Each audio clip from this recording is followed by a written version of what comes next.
পেটে সমস্যা করছে না। দাও ভাই, টুপিটা দাও। হে শফিক, তুই রীতিকে বিয়ে করছিস? বাড়িতে মেনে নিছে না বলি আমি দায়িত্ব করে বিয়েটা দিয়ে দিছি।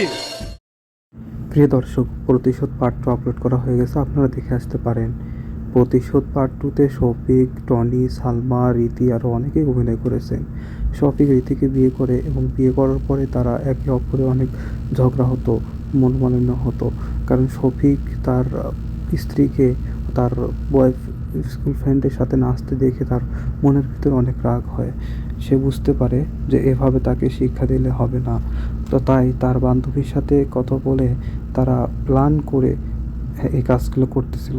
শফিক তার বান্ধবীকে বলতো, তুমি ফোন দিবা, কথাবার্তা বলবা, তোমার সাথে ঘুরবো, এই সেই, যেন আমার বউ সেটা বুঝতে পারে। তো বন্ধুরা, এটা দেখে তার বউ অনেক রেগে যেত।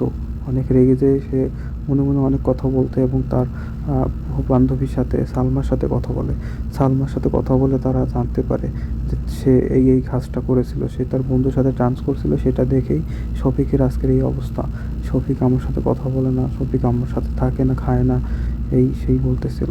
তো বন্ধুরা, সালমা তখন বলে, তুই তো ভুল করছিস, সবই ভুল করেছিস, সেজন্য তোর সামনে আজকে এরকম করতেছে, তুই এগুলো না করলেও পারতি। তো বন্ধুরা, শফিক এদিকে কাজী অফিসে যায় তার বান্ধবীর বিয়ে করানোর জন্য।